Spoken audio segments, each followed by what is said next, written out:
Olá, estamos começando mais um Erivelton Braz Entrevista e hoje o nosso assunto vai interessar muito você. Vamos falar sobre pesquisas eleitorais. Comigo aqui, Adilson Simeão, coordenador, diretor, fundador do DataMG, que agora está migrando para o Superdados, uma nova empresa de mapeamento de território. Vamos falar sobre esses temas aqui. Bem-vindo, Adilson. Uma alegria te receber aqui. Rivelto, o prazer é meu, uma satisfação imensa estar em Monlevade aqui com vocês.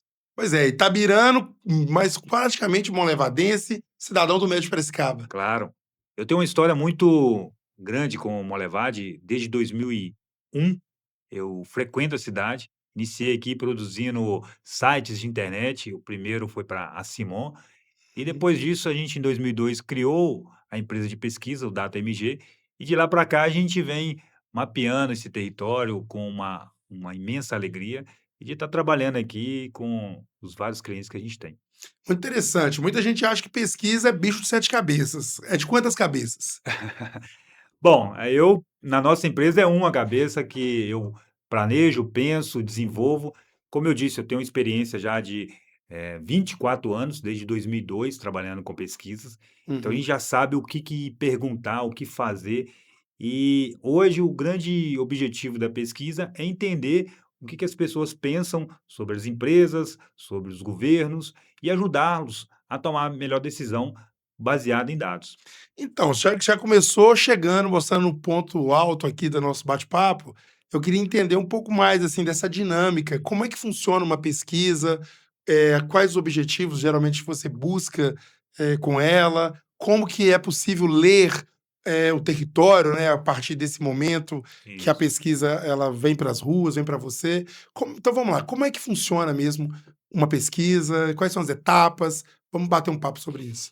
Então, a pesquisa tem um instrumento muito simples de entender, que é a amostra.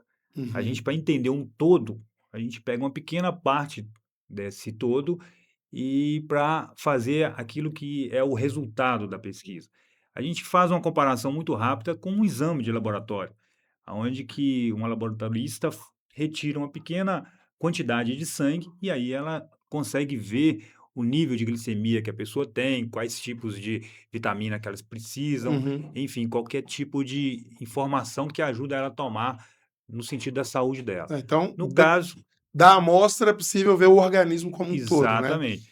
No nosso caso, o que a Uhum. gente faz é justamente isso. A gente pega uma amostra da opinião do todo da população e ajuda os governos, por exemplo, a tomar melhores decisões de onde investir, se é na saúde pública, se é na região, por exemplo, aqui em João Molevade, na região de Carneirinhos, ou na região do Cruzeiro Celeste, se é na educação, o que tem que fazer para ajustar essa informação, esse problema, para resolver esse problema, Hum. enfim.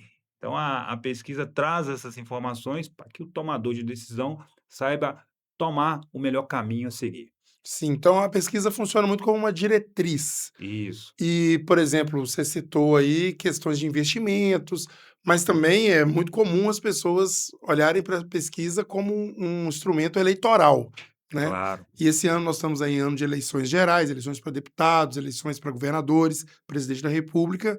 É o momento de que as pessoas estão vendo muitas pesquisas, né? Saindo nas redes sociais, nos jornais mesmo reproduzindo resultados. E a pergunta que muita gente faz: pesquisa ela é confiável? Bom, a pesquisa é um instrumento científico. A gente tem uma máxima dentro da estatística que a estatística é a ciência da repetição. Quanto mais você faz uma pesquisa, mais as chances de você acertar, seja ele um resultado. Então, nesse contexto, por exemplo, nessa eleição específica desse ano de 2026, nós já devemos ter feito mais de 20 pesquisas. Aqui em João Molevade, nós já fizemos mais de 5 pesquisas. Então, a gente já sabe como que o eleitor está se comportando, já entende um pouco qual caminho que ele está transitando. Então, esse contexto de repetição, de ajuste, de melhorias, é o que faz realmente a pesquisa, acertar um resultado. É bom deixar claro que a pesquisa é uma foto do momento, Uhum. ela não é o resultado eleitoral. Sim. Geralmente, a gente faz pesquisas talvez 2 dias, 3 dias antes da eleição, e já teve casos que a gente apontou um resultado nas vésperas, no dia da eleição, esse resultado muda. Nós vimos vários casos em nível nacional, em nível estadual, nesse sentido. Então, ou seja, a pesquisa, quando ela é feita em muita quantidade ou ela é feita com uma certa, um certo rigor de termos de eficiência, rigor estatístico, ela tem uma grande probabilidade de acertar o resultado, e é isso que a gente ajuda os nossos clientes com essas tendências. Pois é, você falou aí que já fez pesquisas aqui em Monlevade nesse Uhum. ano. Você pode revelar como é que você está vendo esse cenário para as eleições? Bom, a gente entende que o cenário de João Monlevade é um cenário bem, sui generis, né, ele é bem diferenciado. Aqui a gente tem pelo menos 3, 4 grupos se destacando, e nessa campanha em específico de deputado, não há uma disputa entre os grupos, mas Uhum, sim entre os apoios que eles estão dando.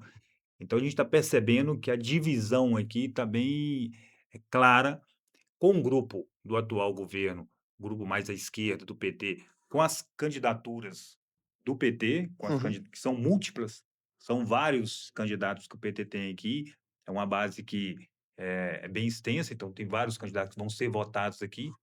No campo mais de centro, nós temos uma candidatura também que do grupo está apoiando, por exemplo, a candidatura do Vinícius Coelho Diniz, que é uma candidatura muito forte. Então, o grupo do PT tem vários nomes vários muito nomes. Você fortes. fala isso a nível deputado É, federal, né? deputado federal. E tem também o grupo do Vinícius Coelho Diniz como um grupo muito forte aqui. Uhum, E por outro lado, você tem o grupo do ex-prefeito Carlos Moreira, que fez também tem um legado de eleitores. sim. Esses vão apoiar também outros candidatos. Então, ou seja, já tem já uma divisão, pelo menos de 3 forças dentro desse cenário. E aí Uhum, você tem, dentro dessas 3 forças, ainda um nome muito forte, que é o Nicolas Ferreira, que é o deputado que foi o mais votado na última. Então, certamente, esses 3, 4 blocos vão vir muito forte para deputado federal. No caso, para deputado estadual, a gente observa que o candidato daqui, que é o Tito Torres, tem uma hegemonia muito forte e ele está, acredito eu, conseguindo aglutinar o maior número de forças dentro do município. uhum, Tanto membros do atual governo como membros da oposição o apoiam. Então, acredito eu que ele vai conseguir ter uma votação muito boa e vai se manter como uma liderança. E aí uhum, outros nomes estão aparecendo que vão somar e tem que se ocupar espaço. uhum, O que a gente bem faz hoje, tanto a nossa empresa, que é o DataMG, como o Superdados, é analisar o território como um todo. Então a gente está criando uma inteligência territorial e aí esse é um ponto importante. O eleitorado hoje se comporta como grupos. uhum, Cada, candidato, cada grupo de partidos, ele tem um tipo de eleitorado que o acompanha. E às vezes ele consegue, naquela brincadeira de rouba-monte, né, uhum. e conseguir ter um pouco de voto a mais aqui ou a mais ali, mas a história se repete e a gente consegue ver que os grupos políticos aqui mantêm um número de votos parecido dentro desses anos que se passaram. Então, assim, nesses trabalhos que você fez, ao longo, né, desse ano, acredito que em períodos distintos, a gente ainda não tem como, prever um resultado específico dessas eleições, mas há uma tendência de que os candidatos apoiados por essas lideranças que você citou, talvez tenham mais destaque. Mas ainda não está batido o martelo, né? Claro, claro. Ainda há espaço para novos nomes surgirem, outros parlamentares que estão debutando pela primeira vez Sim, aí, sim. lançando suas candidaturas, outros nomes que já eleitos que podem também vir aqui buscar esse Perfeito. espaço. Exatamente. O que a gente entende é que o período pré-eleitoral desse ano, ele teve um concorrente de peso que foi a Copa do Mundo. Sem dúvida. Com a eliminação do Brasil, parece que agora realmente o pessoal começou a pensar um pouco em eleição. É. Mas nesse período pré-eleitoral, Uhum, o povo ficou um pouco distraído com as eleições, aliás, com a Copa do Mundo, e pensou-se menos na disputa. Então agora, a partir de agosto, com efetivamente as campanhas indo para as uhum, ruas, efetivamente tendo propaganda eleitoral, aí sim a gente vai ter um entendimento de quem são os nomes mais cotados. Mas penso eu que dentro disso que eu falei agora há pouco, Uhum, vai ter essa conjuntura. Aqui em Monlevade, o grupo PT forte, o grupo do Tito Torres forte, o grupo da direita que apoia o Nicolas Ferreira também, e aí algumas forças se iniciando. O próprio presidente da Câmara, Fernando Linhares, tem uma expressão boa, tem o Beto Goiabal que está vindo aqui também, uhum, e tem outros nomes que possam candidatar. Lembrando que a gente tem até, se eu não me engano, 5 de agosto para oficializar as candidaturas. sim. Então, qualquer um que esteja, filiado pode disputar essa eleição e pode ter surpresas aí, até lá. Você falou da leitura do território, né, isso é muito Sim, interessante, dessa nova vertente, por assim dizer, que a empresa DataMG está caminhando, né, isso, fala um pouquinho, como é que vai ser esse novo modelo de negócio que você está propondo? isso. O que a gente percebe, primeiramente, qual que é o caminho que a gente está traçando? Eh, Nós, desde 2002, temos a empresa DataMG, que antes, fazia especificamente pesquisas, levantamentos de mercado, levantamentos de opinião pública, e a gente agora nós criamos os Superdados, que é uma espécie de uma holding que engloba essa empresa DataMG e outros negócios de informação que a gente tem, e vai organizar esses dados, que a gente chama de inteligência territorial. Uhum, Então, por exemplo, uma empresa que está chegando ao mercado aqui, ela vai nos contratar para entender como que é o potencial do consumidor de João Monlevade. E aí eu tenho N exemplos aqui, e eu quero citar um, que é, por exemplo, a vinda do Burger King. sim. Tanto para, Itabira como para João Monlevade, eles estudaram o mercado da nossa região. Eles perceberam que, eh, dentro da estratégia deles, o Burger King tem uma estratégia bem definida, que é ir para cidades, agora do interior, Isso. mas perceberam que Itabira, como João Monlevade, são cidades prósperas, com muitos consumidores e que mereceriam uma loja lá. Então esse tipo de escolha não é aleatório. Ele Uhum. tem toda uma inteligência territorial, toda uma informação para essa escolha e que define isso. E aí um exemplo, interessante que aconteceu especificamente nessa área de alimentação, é a mudança do Burger King, que até então estava definido para ser lá na região do Castelo Branco, lá na região mais próxima de Carneirinhos. Onde costuma ter mais bares e também outros Exatamente, lanchonetes, etcétera, né. exatamente. E aí o Burger King escolheu vir para 381 porque eles perceberam que ali tem um fluxo maior de pessoas que passam e teriam um efeito, um número de negócios, um número de vendas muito maior para aquela loja que eles estão levando para lá. Aham. E foi uma escolha bem definida, porque não foi também aleatória, porque se a gente observar em Manhuaçu, Sim, tem um Burger King da 262 e em Muriaé também vai ter um Burger King às margens da rodovia. nesse modelo drive-thru e Isso, também de lanchonete, né, também exatamente. dá para parar ali. Então, esse tipo de escolha é uma escolha com base de números de pesquisa, números de informações, com base do fluxo de carros que passam, com base na no direcionamento que o ponto tem, se esse ponto está próximo à Uhum, estrada ou está próximo de um fluxo, próximo de pessoas passando. uhum. Então isso tudo é um conjunto de informações que está disponível para as empresas a partir de agora. E também para os governos. A gente, tem uma noção muito grande que os governos hoje, cada vez que passam, estão mais orientados a dados. Então, o governo hoje, se ele não tomar decisão baseado em dados, ele tem uma grande tendência a errar. E aquele achismo que nós tínhamos no passado, aquele sentimento de que, eu sei tudo, Uhum. dificilmente hoje dá certo. Então, os governos de países, de estados e dos municípios estão hoje utilizando as informações, os dados, para tomar a melhor decisão para a população. Pois é, você tocou nesse ponto, é interessante, porque hoje em dia a gente vive num mundo de super dados, né, fazendo uma Isso, analogia aí à sua empresa.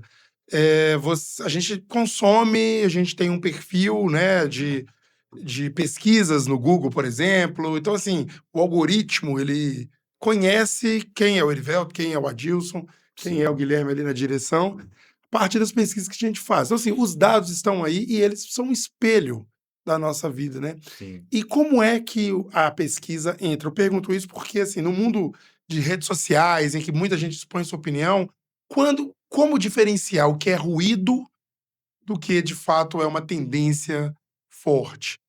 Você falou aí do, hum, do achismo, de um lado, que antigamente se hum, tomava decisões por achismo, e hoje os dados muitas vezes mostram até o contrário, né? sim, sim, E como sim. é que você vê isso como pesquisador? Então, assim, qual que é a diferença das opiniões de redes sociais, desse achismo, dos dados efetivamente? O que é que faz a pesquisa ela é capaz de mostrar isso? Sim. Hoje, mais do que a pesquisa, porque a pesquisa parte de um pressuposto da opinião, Uhum, né, da intenção de voto. Então certo. não é um dado concreto, a gente trabalha com, se a eleição fosse hoje, em quem que você votaria? Por isso que é bom separar, porque a pergunta é feita assim, Uhum, porque às vezes as pessoas: "Ah, a pesquisa errou, porque ela falou que fulano ia ganhar e chegou na urna, ciclano ganhou". Não, naquele momento, naquele período, a pessoa intencionou votar naquele candidato. Se até o dia da eleição ela mudou, ela fez isso e fez isso na urna. Agora, a coleta de dados que é feita hoje via redes sociais, ela é ainda mais rica do que esse ponto. uhum, Então, ou seja, hoje, no nosso caso, a gente está evoluindo muito fortemente para isso. É óbvio, Erivelto, que nós temos que ter toda a responsabilidade com os dados da pessoa. sim. Para isso, hoje tem uma lei, que é a LGPD, Uhum, que permite que as empresas coletem dados, desde que informe a você de que ela está fazendo isso. E te dê também a garantia de você, a qualquer momento, tirar. Porque ninguém aguenta ter os seus dados disponíveis na internet ou em algum sim. lugar e tá todo mundo, tá toda hora alguém te ligando, ou alguém te perturbando, alguém fazendo alguma propaganda para você. Agora, no quesito de análise, é muito rico, porque quando você entende, que um perfil de eleitor precisa de um acolhimento diferente do que o outro, Uhum, isso ajuda demais os governos. Quer um exemplo? Nós recentemente fizemos uma pesquisa onde que a gente tem a a informação de que as mulheres com filhos pequenos têm uma necessidade muito maior de acolhimento do que as mulheres que não têm filhos, uhum, pelo fato de que elas têm que trabalhar. Então, a partir desse momento, a comunicação para essas mulheres, principalmente se elas forem mães solteiras ou mães solo, é completamente diferente daquela mulher que não tem filhos pequenos. uhum, Então, na hora que a gente apresenta o questionário, que a gente pergunta qual que é o problema da cidade, e a gente identifica que a mulher tem filho, a conotação daquela informação muda completamente para a comunicação. Então, o jeito de comunicar, a forma de comunicar é outra. E com as redes sociais e com o advento dos algoritmos, ou até mesmo de outros canais, o próprio WhatsApp hoje, você consegue entregar uma comunicação certa, assertiva, para aquela mulher que precisa, por exemplo, entender que a partir de agora ela vai ter uma creche próxima à casa dela. uhum, E aí muda completamente. Se você entregar essa informação para uma pessoa que não que um homem, por exemplo, que idade de 60 anos, para ele não faz tanta diferença. uhum, E tem um caso interessante, do quanto que isso é importante hoje, é um supermercado da Inglaterra, eles usaram dados em larga escala de consumo dos seus, consumidores uhum, e enviavam propaganda direcionada para os seus clientes. E aí uma jovem começou a consumir um certo tipo de produto. Ela começou a consumir primeiro, eh creme hidratante, depois ela começou a procurar, hum, um tipo de roupa um pouco maior, uma calça com a roupa mais mais alongada, Uhum. depois ela começou a procurar um sapato um pouco maior para os pés, porque o pé estava inchando, e aí, presumindo isso, o supermercado enviou para casa dessa garota uma propaganda de fralda e de produtos para bebê. Aí o pai dessa garota, uma garota jovem, adolescente, foi lá no supermercado reclamar Ah, do supermercado, porque estava fazendo propaganda para a garota de produtos de gravidez, sendo que ela era uma garota que não aham. estava grávida. Passou-se alguns meses, o pai teve que voltar lá no supermercado e se redimir lá da ofensa, da briga que ele teve lá com o gerente, falando: "Não, realmente minha garota está grávida". Uau. Ou seja, pelo padrão de consumo que a garota estava tendo, esse supermercado presumiu que ela ia ficar grávida, que ela ia ter um bebê Uhum. 5, 6 meses depois. Então isso é muito comum hoje, e a gente vê isso toda hora na internet, Impressionante isso, porque a gente gera informação o tempo inteiro, o né? tempo todo. Hábitos de consumo, pesquisas na internet, posicionamentos, né, políticos ou não, comentando, curtindo uma foto. Dá para Sim, perceber o perfil de uma pessoa pelas redes sociais dela, né? claro, claro. Hoje, você pode, entender o que que essa pessoa pensa, ou presumir muita coisa do que ela pensa, através do que ela posta na internet. Uhum, Então, se você está com um cliente e quer entender um pouco mais desse cliente, se você deve oferecer para ele um produto ou deve fazer uma abordagem, mais ou menos efusiva, você vai na internet, vê as redes sociais dele, uhum, se estiver aberta, né, enfim, e vai identificar se ele está afeito ou não à sua proposta. Um detalhe importante, se você observa lá que o cliente gosta de animais, que o cliente gosta de balada, você já tem uma ideia do que você pode oferecer para ele, uhum, né, que tipo de produto que você vai oferecer para ele. E se for uma transação rápida, uma pessoa que tem uma loja e quer vender uma roupa. Se for uma loja de roupa, você perceber que o cliente gosta muito de balada, você vai oferecer para ele uma roupa de balada. uhum. Mas se você perceber que o cliente não sai, que gosta de ficar em casa, você vai oferecer para ele um pijama, por exemplo. Então esses detalhes, você já pode usar na sua própria inteligência.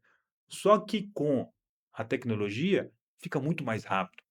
Que hoje você pode usar uma inteligência artificial, um chat ChatGPT, ou um Gemini, ou o que for, né, e inserir informações lá e pedir uma análise Uhum. para a inteligência artificial te ajudar a interpretar esses detalhes, esses nomes, e obter uma série de insights.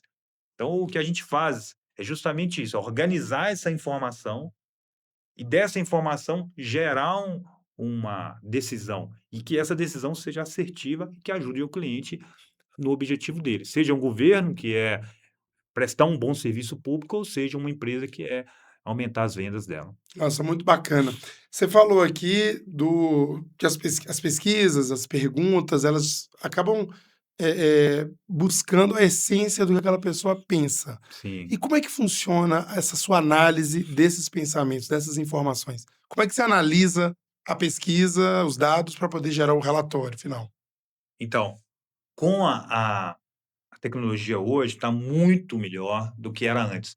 Eu te confesso que quando eu comecei a fazer pesquisa, lá nos anos 2002, eu anotava, os resultados no papelzinho e fazendo aqueles quadradinhos de soma. Uhum, Então, ou seja, eu anotava tudo numa folha de papel e depois somava para ver, ó, candidato tal está com 30%, candidato, B, o candidato A com 30, candidato B com 20. aham, Depois digitava isso e transformava aquilo num relatório impresso. Hoje não. Hoje você coleta todos os dados de forma automatizada, uhum, seja fazendo uma pesquisa com um tablet nas ruas ou com o celular, ou seja fazendo uma pesquisa diretamente online, uhum, e aqueles dados já vão para o nosso banco de dados, já vão para o nosso, local que armazena essas informações, e com poucos cliques eu consigo já apresentar um relatório para o cliente. É óbvio que a minha análise, a minha experiência, me dá muito mais certeza do que utilizar, do que uhum, direcionar para que o decisor faça a melhor escolha. mas em termos de velocidade, em termos de qualidade de execução, é muito mais, tá muito mais intenso o trabalho, está muito mais próspero o negócio de dados, por causa dessas vantagens da tecnologia. Isso é muito legal, porque muita gente fala, às vezes, falando ainda sobre pesquisa, né?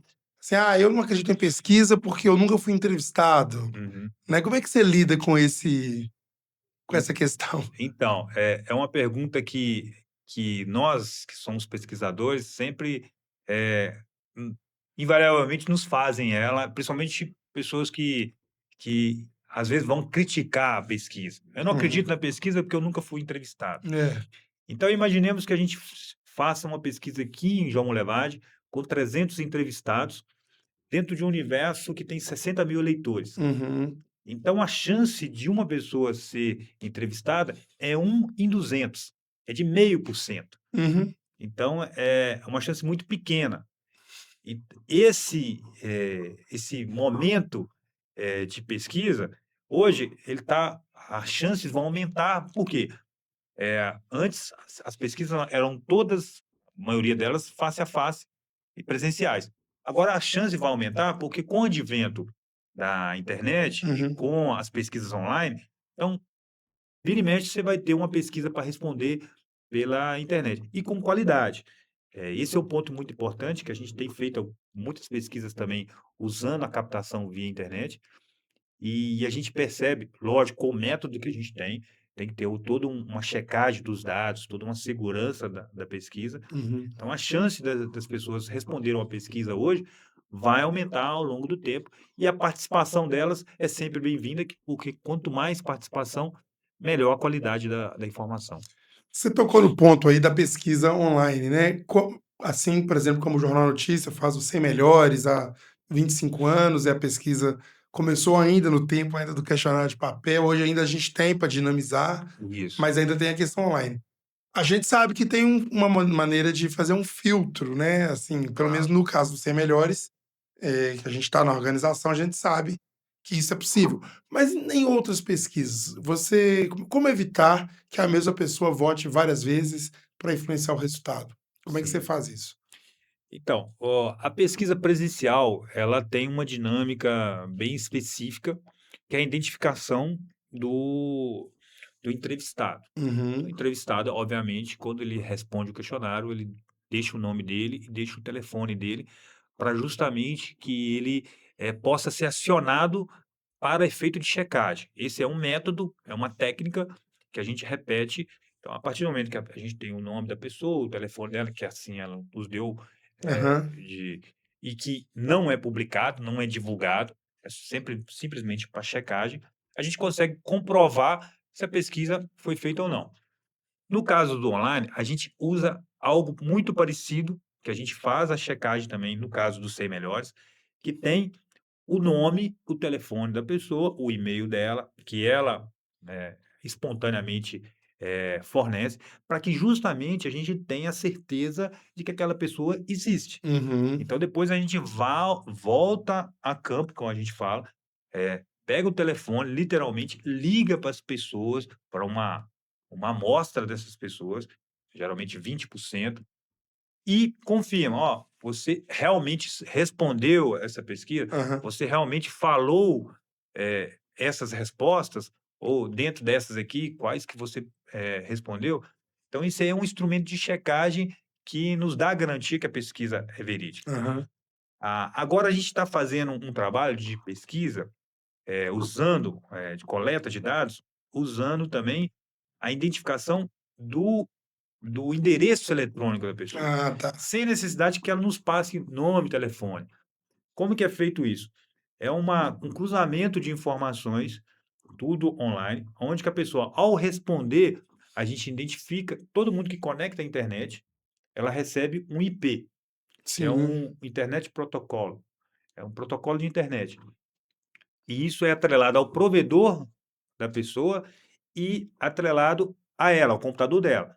Então, esse número, naquele exato momento que ela está respondendo, a gente consegue identificar que a pessoa está respondendo por aquele número. uhum, Então, aquele número nos dá a identificação da pessoa, via provedor, no sentido que ela está conectada naquele provedor, Aham. e nos dá também a certeza de que ela mora em João Monlevade, no caso, se a gente for fazer uma pesquisa aqui, e dá a certeza que ela mora em um bairro, porque os próprios celulares ou os próprios provedores já nos dizem em qual bairro que ela mora. Então, ou seja, a gente está evoluindo para que a gente consiga fazer as pesquisas com a máxima qualidade que a gente entrega e com a certeza de que é o instrumento científico para o propósito que a gente tem. É muito comum, quando a gente vê uma pesquisa, falar do nível de confiança e margem de erro. Sim. Explica para a gente a diferença dos dois e qual que é a importância desse registro.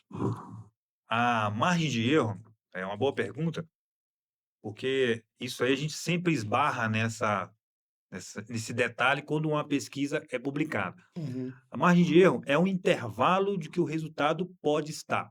Então, quando a gente fala que a margem de erro de uma pesquisa é de 5%, se nós identificarmos um resultado de 30%, ou seja, o candidato A teve 30% dos votos.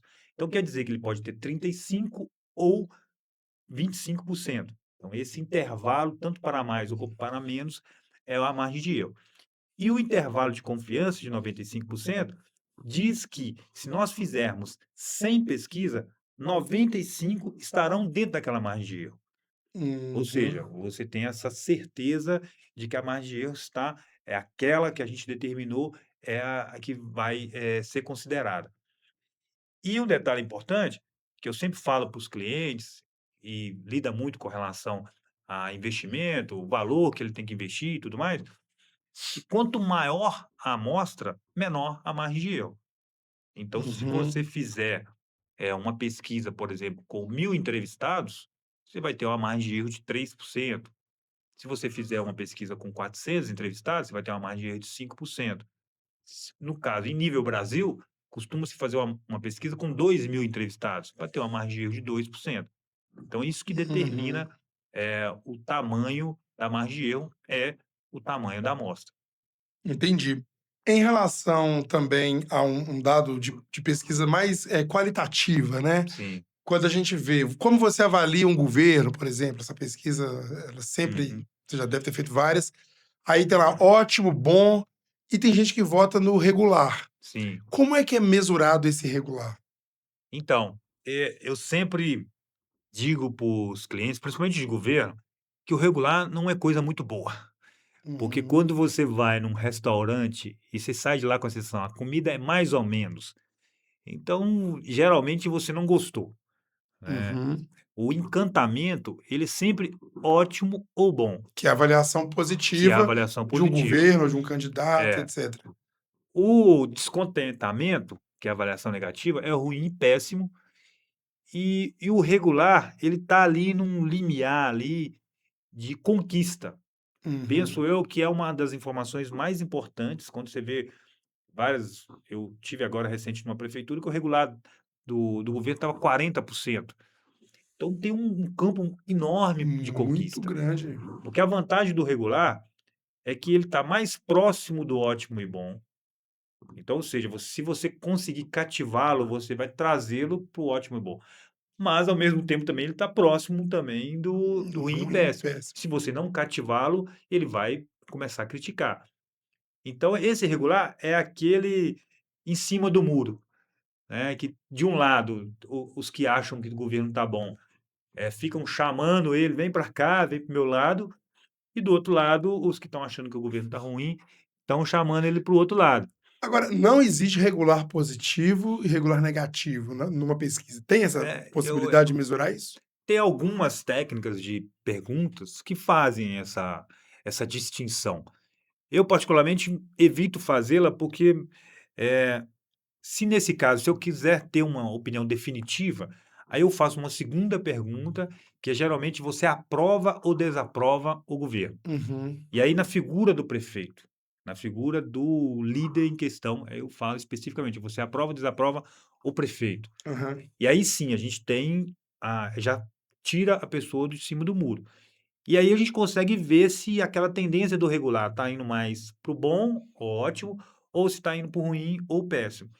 Então, nesse contexto aí, é bom a gente deixar o regular como ele é, porque tem pessoas que gostam de ter ficar ali no meio do caminho, mas ao mesmo tempo eles, o governo, quem estiver na administração pública, tem que entender que aquele público é o público principal para conquistar para o lado deles, que é o ótimo e bom. Entendi. Então o regular geralmente está ali aberto, ele não tem opinião definida. É, ele muitas vezes aí tem um detalhe que você falou, que é a pesquisa qualitativa. Aham. A pesquisa qualitativa é uma pesquisa muito rica de informações, ela tem uma diferença da quantitativa, porque a qualitativa, ela traz informações com mais profundidade, são letras, né, são textos, são frases, ao invés da quantitativa, que são pesquisas apenas, de números, né, definitivas, então, quantos por cento aprova, quantos por cento desaprova. No Uhum. caso da qualitativa, a gente sempre gosta de fazer para a gente entender os motivos da opinião. Se a opinião é boa, o que está sendo bom? O que está sendo Uhum. percebido como bom? E se ela é ruim, o que está sendo percebido como ruim? E aí no regular a gente faz a mesma coisa. É regular por quê? Aham. Então, nesse caso, eu tenho uma experiência que é de analisar essas pesquisas, muitas das vezes o regular, as pessoas fazem crítica. Tá bom, mas precisa melhorar isso. Ou tá deixando a desejar. São frases que se repetem muito. Então essa análise hoje, a gente faz para justamente entregar para o cliente, para os governos, os analistas, a comunicação, uma ideia aqui, ó, esse é o ponto a se trabalhar. Essa é a Uhum. direção que vocês têm que, seguir para que vocês possam conquistar esse público. Porque o ótimo e bom, geralmente os governos, como eles têm uma máquina pública, eles já mantêm ali um percentual ali, às vezes de 20, 30, até 40% de ótimo e bom. Uhum. E e o regular, ora, se o governo tá bom, ele consegue, ser menor, mas o ruim e péssimo fica menor ainda. Então, Entendi. quando tem um governo que é muito bom, que tem 80% de ótimo e bom, 85, geralmente ele tem um regular de 20 e um ruim e péssimo muito pequeno. Ou seja, Uhum. o regular geralmente ele tende a Tende a ser ser positivo. não, ele tende a ser um pouco, pior, Ah, tá. ele tende a ser crítica. Aham. Então, ou seja, as pessoas têm que ter muito cuidado ao avaliar, esse dado, e é uma preocupação, é um foco que eu dou muito para dar esse direcionamento aos clientes. Uma questão ainda dentro dessa área, Dilson, que é legal de a gente falar. Tem algum mito que você gostaria de desmistificar? Por exemplo, pesquisa é fake, ou pesquisas não dão resultados exatos, ou regular pode ser positivo, regular pode ser negativo, enfim, dentro dessa área. Tem algum mito que circula aí a vida do pesquisador? Quando a gente fala, de mito, a pesquisa tem vários, né, no sentido a gente falou de um aí que é uma coisa que acontecia muito comigo, que era a questão de ser: "Eu nunca fui entrevistado, então eu Não não acredito. acredito em pesquisa". Aham. Isso acontece muito, porque o ser humano, ele ele é um desejoso de atenção. Todos nós merecemos atenção máxima e a gente sempre tem esse ego de ter a nossa opinião validada. Uhum. Então, se não me ouviram, né, se o eleitor Não não foi vale. ouvido, não vale.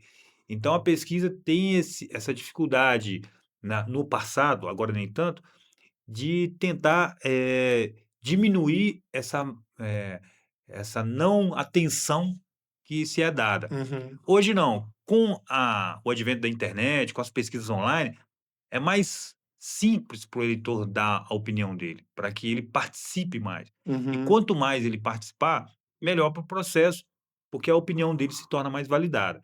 É óbvio, quando a crítica é uma crítica e, que não faz muito sentido, e às vezes a gente enquadra ela dentro daquilo que ela é real. Hum.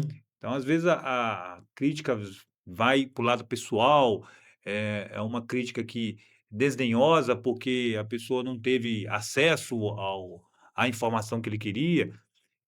Quando ela é uma crítica aos governos, quando ela é uma crítica ao produto, ao serviço de uma empresa, ela é sempre boa para o processo. Mas quando é uma crítica para a pessoa, a gente não faz consideração E justamente esse é um mito que eu ainda acho que tem que ser, eh, Desmistificado. desmistificado. A É, opinião é válida, todo mundo merece sua opinião, mas cada um tem a sua. verdade. Tem uma outra também, eu não sei se chega a ser um mito, mas ouve-se muito, principalmente por especialistas em marketing político e comunicação, falando da dificuldade de eleger alguém que tenha uma rejeição acima de 48, 50%. Isso é mito ou verdade? Bom, é uma excelente pergunta, porque eu lido muito com números e Uhum, probabilidades, e números e probabilidades se confundem com certezas. Então, ou seja, a probabilidade é uma chance de algo acontecer. sim. E o que acontece? Pode haver que em várias probabilidades, em várias eleições, isso é fato. Se a pessoa tiver muita rejeição, ela dificilmente se elege. Agora, pode acontecer de, um candidato que tenha uma rejeição alta ou um candidato que tenha menos aceitação se eleger. Um caso muito interessante que aconteceu aqui, eh, em João Molevade, em 2008, que nos dá uma ideia disso. Não é bem Uhum, rejeição, mas o governo, na época, que era o governo do Carlos Moreira, era muito bem aceito. Era um governo com aprovação muito alta. E geralmente os governos bem aceitos, com aprovação alta, eles têm muito mais probabilidade, mais chances de fazer sucessor ou uhum, de reeleger. sim. Isso acontece, na grande maioria das vezes. E naquele ano, eh, tinha uma única candidatura de oposição, que era o Gustavo Prandini. E nesse contexto, era natural que o governo fizesse um sucessor. Porém, eh, na época, o governo, ele tinha uma sucessora natural, que era a vice-prefeita, na época, Uhum, Conceição Inter, e ele decidiu por, apoiar o candidato da época, o doutor Railton, falecido doutor Railton. uhum, me recordo. E aí foram para urnas com 2 candidaturas tidas de governo. Tidas porque interpretava você atual Sim, na época, né, a então e vice sim, com um outro nome apoiado pelo gestor. exatamente. Então, se nós fizéssemos um prognóstico antes, nós daríamos como certa a eleição de um candidato governista, porque o governo era bem avaliado. Porém, como eles dividiram os Uhum, votos e o eleitor tinha 2 opções, o eleitor de governo tinha 2 opções e o eleitor de oposição só tinha uma opção.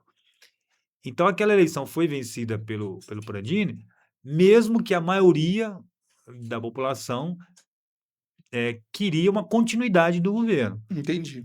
Então isso aí é uma situação que é pouco provável, mas acontece. Você falou aqui, antes de a gente começar, que Monlevade é uma ilha, né, você falou assim: "Monlevade tem um perfil muito diferente É. diferente das outras cidades da região". Explica um pouquinho sobre É, isso.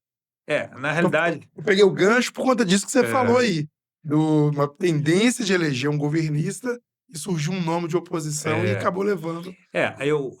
o termo que a gente, Hum. usou na realidade foi que Monlevade ela tem uma característica única, Ah, tá. e isso ajuda a gente a entender um pouco mais. Eh, Aqui sempre tem 3, 4 correntes políticas muito fortes. Uhum, Comparando com Itabira, por exemplo, Itabira já há um bom tempo vem tendo eleições apenas polarizadas, com 2 candidatos. Então, se eu me recordo, apenas em 2024 que teve uma eleição com 3 candidatos competitivos, mas a eleição de 2000 foi 2 candidatos, a eleição isso na história moderna, né, na sim. história recente.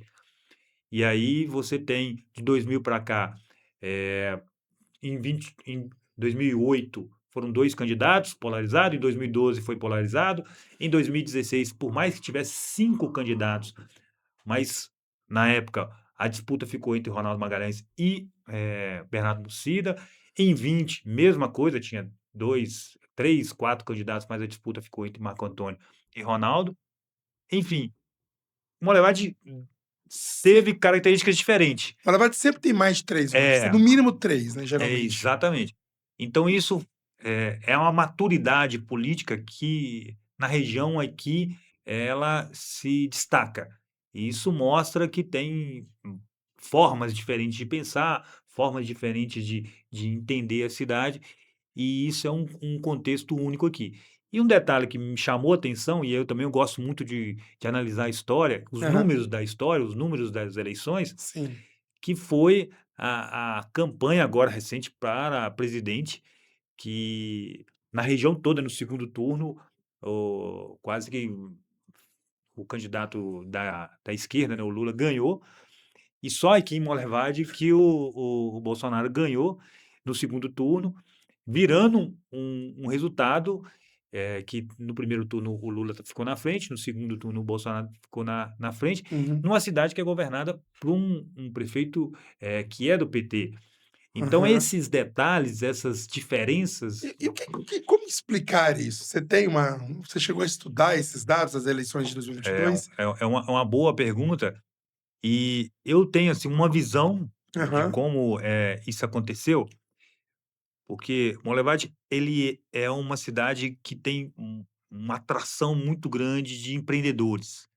Aqui, é uma cidade que é o polo comercial da região, automaticamente, tem vários tipos de comércio, vários tipos de loja, vários tipos de empreendedores, uhum, e com uma mentalidade mais eh, de liberdade econômica, de entendi. esforço, o esforço é o que causa o benefício, uma mentalidade menos coletivista, que é o que determina, por exemplo, as campanhas mais à esquerda, e teve no passado uma identidade mais industrial, mas diminuiu, né, a própria Belga Mineira, a Arcelor, hoje tem menos funcionários do que no passado, Uhum, e hoje você tem uma força muito maior de empresários, de comerciantes.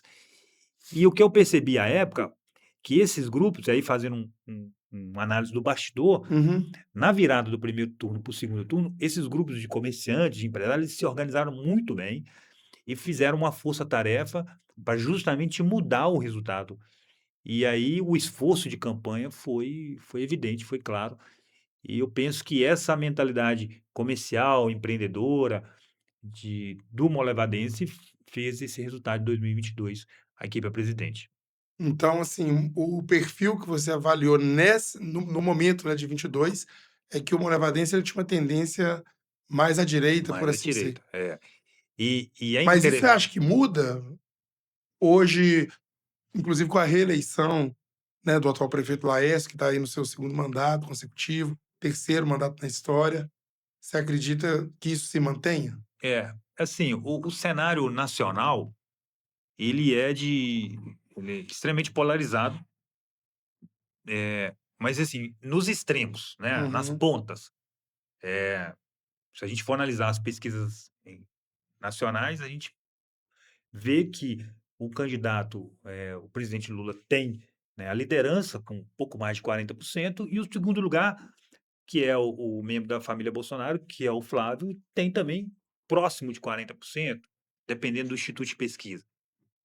Nas cidades, esse número não é diferente, né, com algumas exceções, talvez o candidato do Flávio esteja na frente em alguma cidade e o Lula esteja no, mas assim, esses uhum, blocos, eles são já bem, fazendo uma analogia do que o professor Felipe Nunes, que num grande instituto, o Quest, fala, uhum, que esse voto já está calcificado, já está, determinado. Então, o que vai fazer a vitória de um para outro são aqueles votos que estão sendo chamados, que são os independentes, que talvez a gente remeta um pouco a quem que faz uma análise regular, né, nas pesquisas, e vê aquele cidadão ali que não se interessa tanto por política, que vai votar, que vai participar, e aí faz essas mudanças. Aqui em Monlevade, eu percebo que tem uma tendência mais, de eleitores fortes à direita, por essa característica de ser uma cidade empreendedora, de uma cidade entendi. que tem o forte no comércio.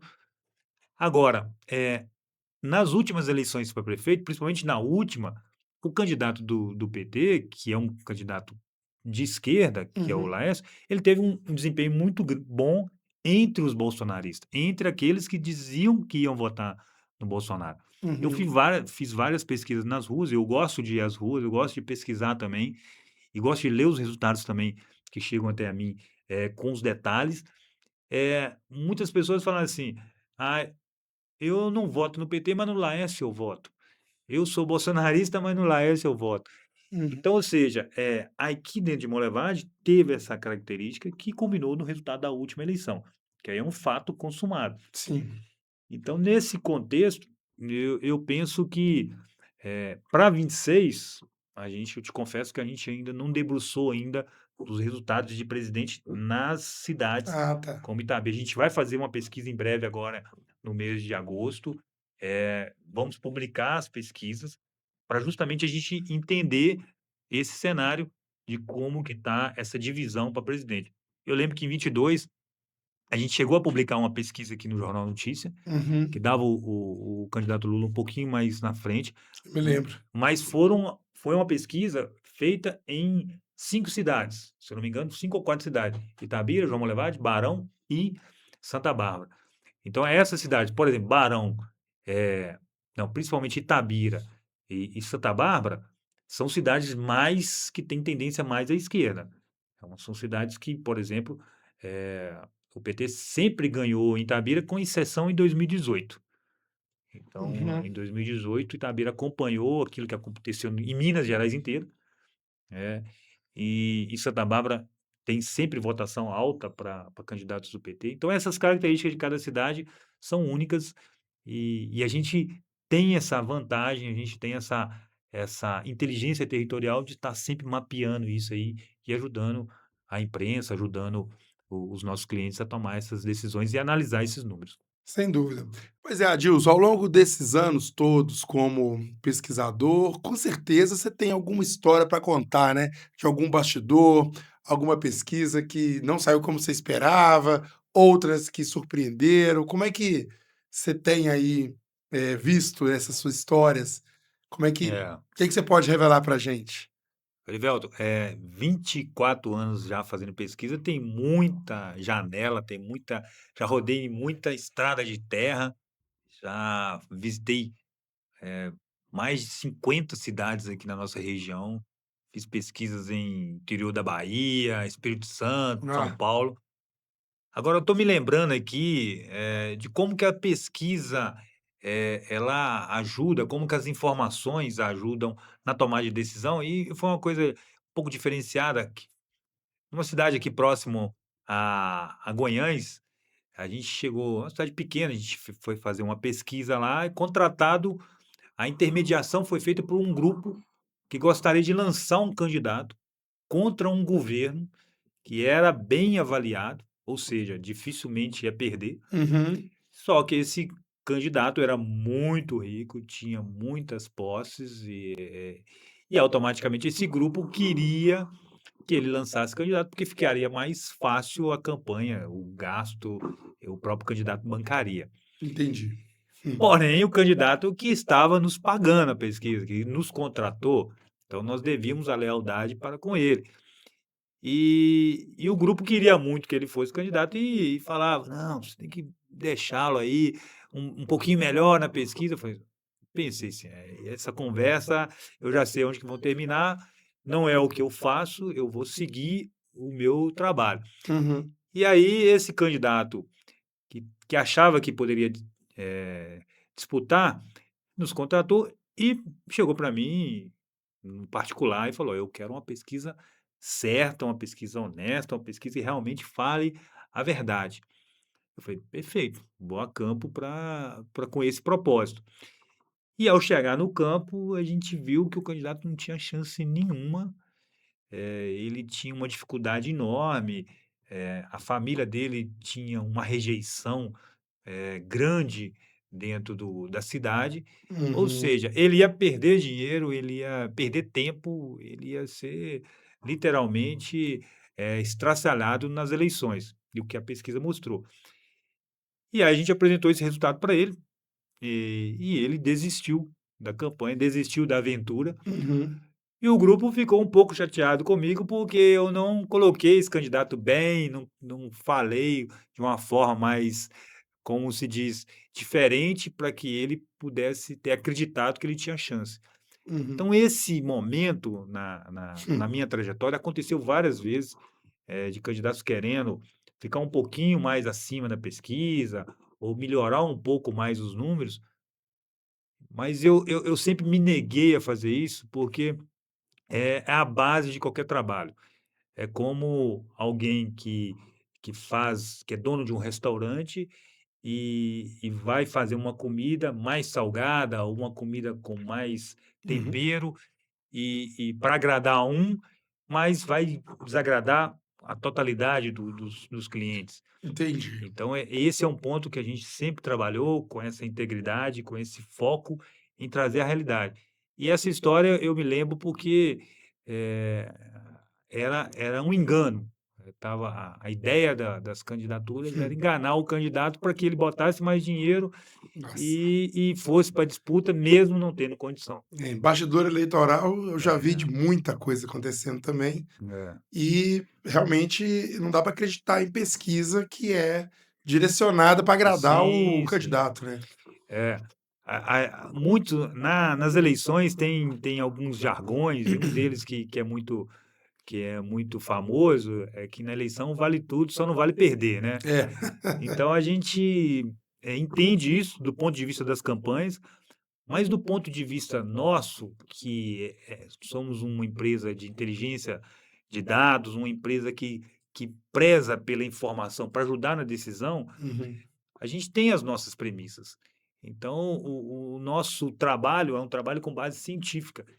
E a gente está no mercado há mais de 20 anos. Às vezes um candidato, eu já vi vários exemplos, o candidato às vezes teve uma aventura eleitoral, nunca mais candidatou, Uhum. nunca mais se aventurou a disputar uma eleição, e nós não. Nós estamos aqui, passa a eleição, vem outra eleição, a gente está lá, mostrando nosso trabalho, botando nossa cara a tapa, né, indo a campo, indo para as ruas, e é isso que a gente acredita. E é muito complicado você virar para uma pessoa que espera aquele resultado, né, porque as pessoas acredito que: "Ó, eu tô querendo colocar meu nome, faz uma pesquisa aí, e dependendo do resultado eu vou para a disputa". Aí você vai lá e fala: "Ó, você infelizmente, o resultado mostrou que você não tem chance.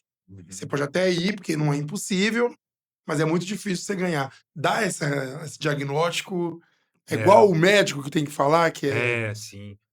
que é É, difícil recuperar? o ponto mais complicado é a rejeição. Se o candidato não tiver conhecimento, se ele não for conhecido, se ele não tiver intenção de votos, Uhum, é possível ele crescer durante o período eleitoral e vir a ser, competitivo. Me vem a lembrança aqui em 2004, em Itabira, nós fizemos uma pesquisa, no final de 2003, e o Damon tinha 0,9% na pesquisa. Ou seja, um ano antes da eleição, ele era completamente desconhecido. E ele foi disputar as eleições, não tinha na época rejeição quase nenhuma, foi disputar e ficou em segundo lugar, se eu não me engano, com mais de 20.000 votos, e bem competitivo, e uhum, quase que levou. É tanto que o Damon ele tentou de novo em 2008 e foi eleito em 2012. Então, ou seja, um candidato que não tem a rejeição grande, maciça, ele pode sim, mesmo não sendo conhecido, disputar com chance. Agora, um candidato que tem muita rejeição, principalmente em cidade pequena, que todo mundo conhece todo mundo, uhum, às vezes já tem aquele desgosto com a figura há muitos anos e o próprio candidato tem uma vontade, né, de candidatar, e a gente tem que ser honesto e justo. Às vezes acontece do candidato, das campanhas fazerem aquela marcação de território. uhum. Sabe que não vão vencer, sabe que não vão. Ou às vezes de olho num outro pleito, né, Exato, isso exato. acontece, Acontece é muito. muito comum, inclusive nessas eleições desse ano, né. É, A gente sabe que tem gente que se candidata a, sei lá, deputado, para sim, acontece muito. fomentar o nome, para fortalecer sua marca pessoal e vir disputar as eleições a prefeito daqui a 2 anos, Isso, ou isso. mesmo o cara tenta ser governador para depois tentar vir a ser presidente, enfim, Exatamente, isso isso também acontece acontece. muito. Principalmente em candidatos, em candidaturas para deputado, em eleições para deputado, o político ele vai de forma lícita, né, Uhum. natural, se candidata numa eleição que ele não vai ter chance nenhuma de ser eleito. Às vezes ele vai ter 2.000, 3.000, 4.000 votos, e aí ele se projeta para a próxima ele, tentar a eleição. Então isso é muito comum. Os candidatos, disputam uma eleição para deputado, às vezes tem uma eleição com pouco voto, mas aí depois na eleição municipal É. e disputa. Em 98, por exemplo, o doutor Caio foi candidato a deputado, ele Uhum. teve poucos votos na época, e 2 anos depois ele foi candidato a vereador e ganhou, no caso em Itabira. Uhum. O Gustavo Prandini, foi candidato, se eu não me A engano, federal. a deputado federal em 2006, né, teve uma votação muito boa, acho que 15.000 votos. 2 anos depois ele foi candidato novamente a prefeito e ganhou. Uhum. Então isso é muito comum, acontece, e o eleitor meio que já sabe disso, e de uns tempos para cá isso está se tornando até uma alguns eleitores já estão tão um pouco vacinados quanto a isso. E acho que isso é uma estratégia, mas você acredita que isso dá resultado? Porque Sim, a partir do momento que uma pes de mesmo de uma campanha não vitoriosa, a pessoa acaba ganhando visibilidade, sim. ganhando atenção, ganhando mais seguidores em redes sociais, que hoje é um Sim, ativo super importante. sim, eu acredito que isso é do jogo, faz parte, eh eh, o que que a gente acredita, eu como, pesquisador, vejo que, é válido para o grupo, Uhum, ainda mais se o grupo tiver um grupo, estadual ou federal grande, que você acaba levando votos para a legenda e fortalecendo o partido como um todo. Se tiver essa fidelidade, se tiver essa união, penso eu que dá muito resultado, porque depois esse apoio é retribuído na eleição seguinte, geralmente é a eleição municipal. Então, no uhum. caso que eu citei aqui, o do Gustavo Prandini, foi um dos casos de êxito que aconteceu, e isso faz sentido e é do jogo. Falando ainda em pesquisas, né, a gente sabe que tem uma pesquisa mais interna, aquelas ali que os marqueteiros ou a turma da equipe de campanha analisa, e tem Uhum, as pesquisas registradas, que são publicadas e etcétera. Como é que você trabalha, né, das 2 vertentes? sim. É uma excelente pergunta, Heriberto, porque é nesse ponto que se separa o joio do trigo, né. Nesse Uhum, ponto que se separa as empresas que são, sérias, que são constituídas, que são empresas especialistas, de empresas ou de pesquisadores que não têm tanto zelo com o método. Numa pesquisa, para ser publicada dentro do TSE, dentro da mídia, no período eleitoral, tem uma série de requisitos a ser preenchidos.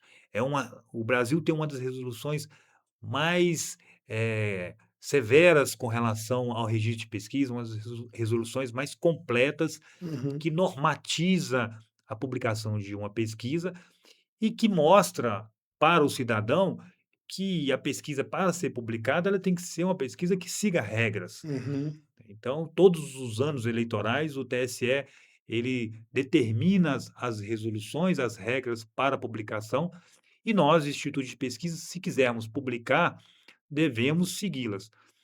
E nesse cenário, eh, na hora de se fazer uma pesquisa para publicar, o eleitor tem que ter ele já pode ter a ciência, a certeza de que aquela pesquisa ela passou por crivo do Tribunal Superior Eleitoral, uhum, passa pelo crivo, se quiser, de todos os partidos, porque para você registrar uma pesquisa, você tem que esperar 7 dias para publicá-la. Você registra a pesquisa, espera, na realidade são 5 dias, né? Você registra a pesquisa hoje e só depois de 5 dias que você pode publicá-la. E aí, nesse período, qualquer partido pode verificar o seu pedido de registro, analisar a documentação que você faz. Então, por exemplo, você tem que informar a metodologia que você está aplicando, você tem que informar o questionário com as perguntas que você vai fazer, a margem de erro, o período de coleta. quem está pagando a pesquisa, informar a nota fiscal de quem está pagando. Ou seja, é um critério, assim, muito rigoroso e só assim você está autorizado a publicar uma pesquisa. Então esse é um ponto importante quando você vê uma pesquisa, principalmente do DataMG, publicada, você vai entender que ela passou por esse crivo da Justiça Eleitoral. Por outro lado, Uhum. tem as pesquisas de consumo internas, que podem ser feitas a qualquer tempo e, porém, com a publicação limitada para o cliente. São pesquisas que são feitas para que as campanhas, os próprios órgãos de imprensa possam conhecer os cenários e ali tomar as decisões, de campanha, de trabalho, Sim. enfim, dentro do momento que eles estão vivendo ali. Agora, quando uma pesquisa dessa não registrada, ela vaza, e é muito comum hoje em dia com o WhatsApp, né, que é fogo no mato seco, a pesquisa, a informação ela circula. Aham. Como conter isso? E como orientar o eleitor a acreditar numa pesquisa ou falar assim, não, olha, isso aqui não é tão sério porque não é É, uma tendência, enfim. Porque as pessoas podem manipular pesquisas, né? Não é é. impossível que isso aconteça. E você, como um representante de um instituto, como orientar o eleitor, ainda mais esse ano de eleição, a confiar numa pesquisa séria e duvidar de outras?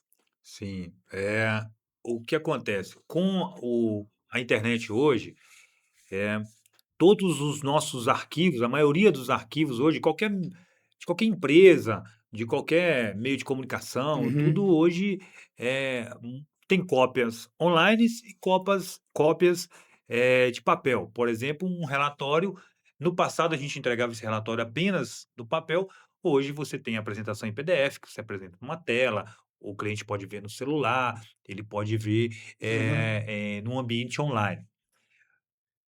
Nós sofremos isso na pele, né, na eleição de 2020, nós tivemos um caso desse. Naquele ano a gente não publicou pesquisa, por decisão nossa, e estávamos assessorando uma campanha, e essa campanha, a gente entregou os relatórios para eles em formato em PDF. Que é um formato livre, mas deixamos bem claro, e aí sim a gente faz essa ressalva no nosso relatório que não é publicado, que não uhum. pode ser publicado, que tem lá uma ressalva: "Essa pesquisa não foi registrada, portanto é Isso. proibida a divulgação". Isso está escrito, né, de forma clara, e mesmo assim, alguém vazou essa pesquisa, nos grupos de WhatsApp. É, as pessoas adoram, né, ainda É. mais Sem a nossa autorização, a aham, gente entregou isso para o cliente, e o cliente, não sei como isso aconteceu, essa informação vazou nos grupos de WhatsApp. Nesse momento, a campanha contrária, né, que estava atrás da pesquisa, que a gente mostrou uma virada, que uhum, a gente mostrou foi justamente na campanha de 2020 de Itabira, a gente mostrou que o Marco Antônio estava na frente, e aí outras pesquisas estavam mostrando que o outro candidato, Ronaldo, que estava na frente, então a gente uhum. mostrou essa Precisa virar. essa virada na campanha, e aí a outra campanha se sentiu prejudicada e dentro da foi à justiça procurar, nos condenar por esse ato. E aí nós tivemos que, nos defender, e isso foi bem claro, que a gente não teve dolo nenhum, que a gente simplesmente entregou a pesquisa para o cliente e por algum motivo essa pesquisa vazou pelos grupos de WhatsApp. Uhum, Mas esse risco acontece muito. O que a gente sugere para o eleitor é ficar atento à marca da empresa que está fazendo pesquisa, como eu gosto sempre de falar, nós temos já 24 anos no mercado, então a gente tem um nome a zelar, nós temos um domicílio aqui próximo, nós moramos aqui, próximo, estamos sempre em Monlevade, sempre estamos na região, uhum, então a gente tem essa, nós somos acessíveis a tirar dúvidas de quem quiser, e nesse caso, identificar quem é a empresa que está publicando, se é uma empresa que tem, credibilidade, se é uma empresa nova, geralmente, às vezes, alguns criam empresas novas para publicar pesquisa. Se a publicação da pesquisa tem uma marca assinando, né, tem uma assinatura, no nosso caso, para fazer uma pesquisa eleitoral, nós temos um estatístico contratado, quanto que nós damos o nome dele na Justiça Eleitoral para provar que a pesquisa tem uma auditoria de estatística. Uhum. Ou seja, então o eleitor tem que ficar atento a isso nesses pontos, né, ver quem que está publicando, qual que são as motivações, se está ajudando um determinado, eh candidato, e se precaver. E como bom mineiro, tá sempre desconfiando ali, Uhum.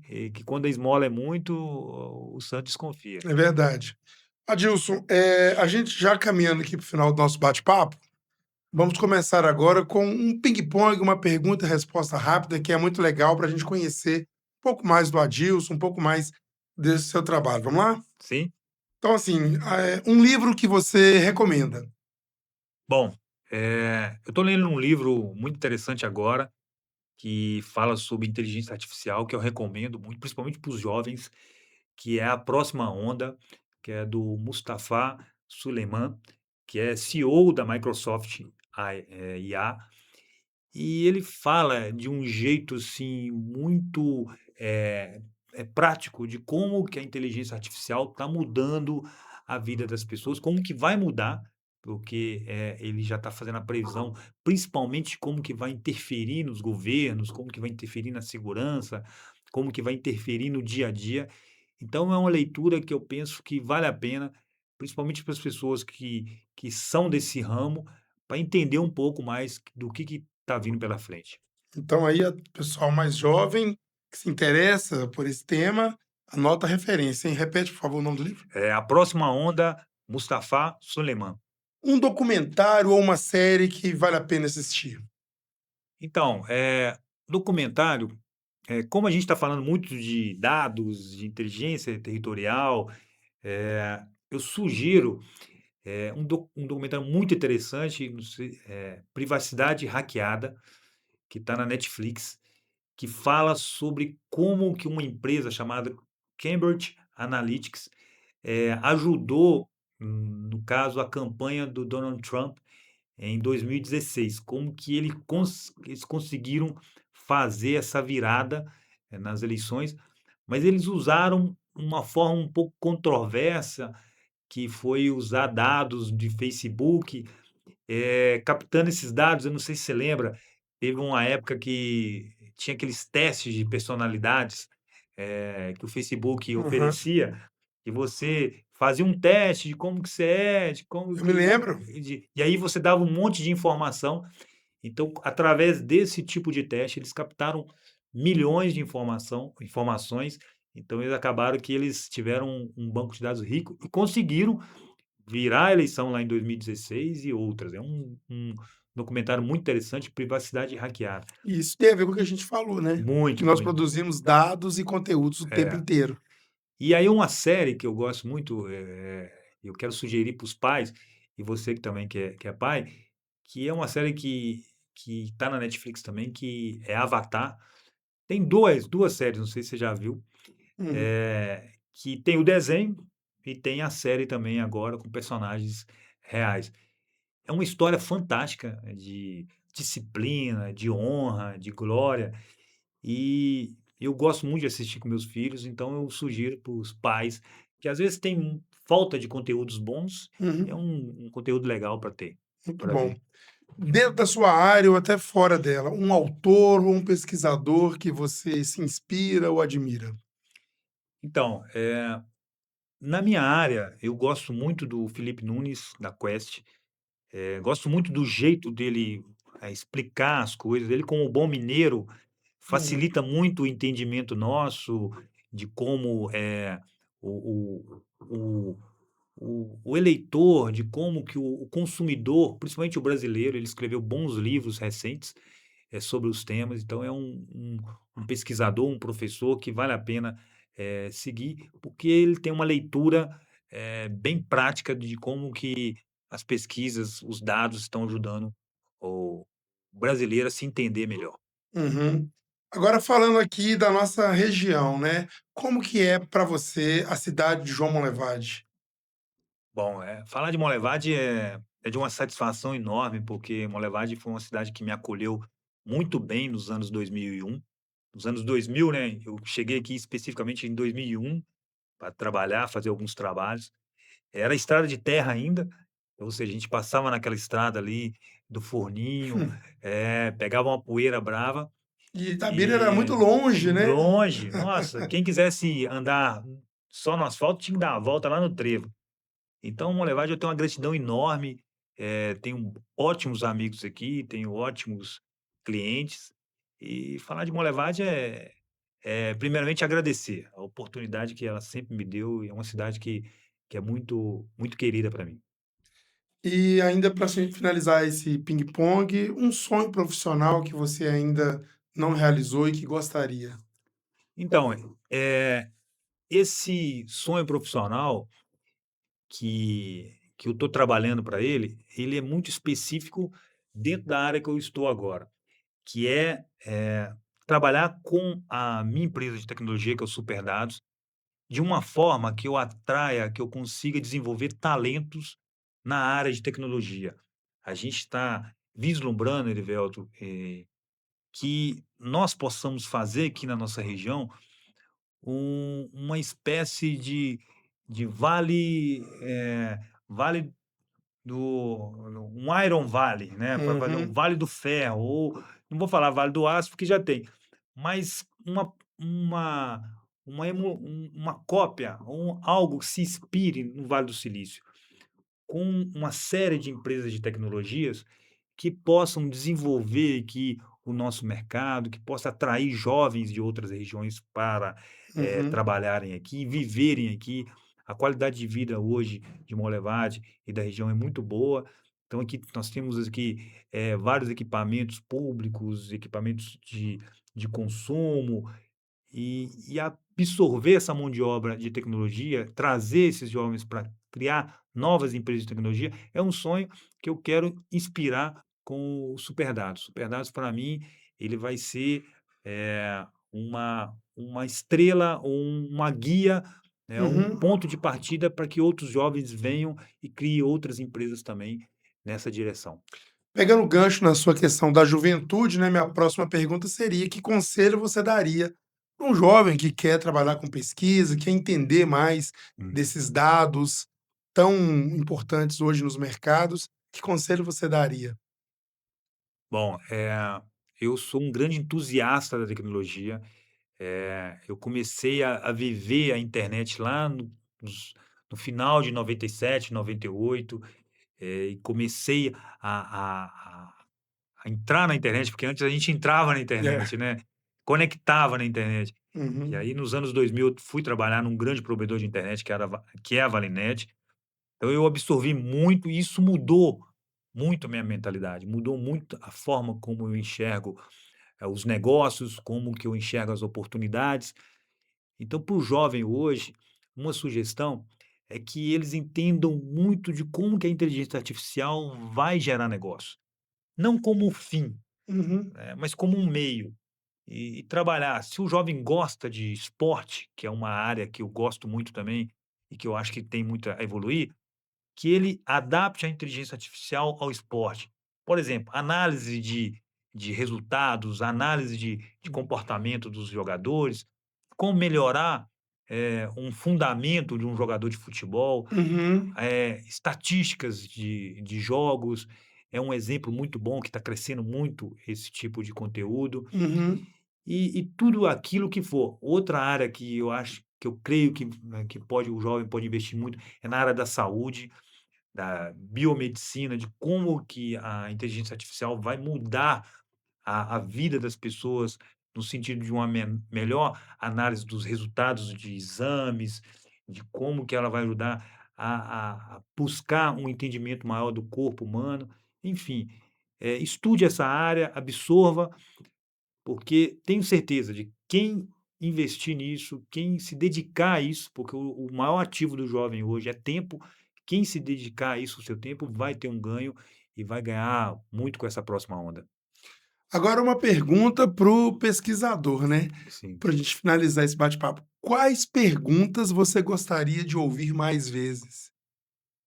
É, é uma ótima pergunta, mas eu vou fazer um merchan aqui. Eu gostaria de ouvir mais como fazer pesquisas, né? Como aprender a fazer pesquisa, porque eu tenho um curso disso, tá no Hotmart, e depois vocês podem ver, talvez o Guilherme coloque aí na legenda aí, como fazer pesquisas, que é uma forma que eu encontrei para ajudar aqueles pequenos candidatos, aquelas pequenas cidades que não têm tanto recurso para pagar por uma pesquisa. Às vezes tem um candidato lá no interior de uma cidade, da Bahia ou no interior da cidade de Minas. Eu vira e mexe, já aconteceu isso comigo, às vezes uma cidade com 2.000, 3.000 eleitor, a gente apresenta um orçamento de pesquisa, o candidato fala assim: "Nossa, tá fora do meu orçamento". Uhum. Então, se as pessoas aprenderem a fazer as próprias pesquisas, entenderem como que elas podem investigar um fato e tirar conclusões, penso eu que, ajudaria muito na evolução dos governos e a evolução dos mercados também. É isso aí. Te agradeço, Adilson, pela conversa. Obrigado pela visita aqui na redação do Jornal Notícia. Seja sempre bem-vindo. Você que já é parceiro nosso aqui no Sem Melhores, nós falamos aqui dessa parceria de muitos anos. E sucesso a você aí. Elivelto, obrigado, obrigado a todos e até logo. Continue conosco nas redes sociais do Jornal Notícia e continue seguindo o Erivelton Braz Entrevista, com muito bate-papo, muitas histórias e muito conteúdo interessante para você. Até a próxima. Valeu.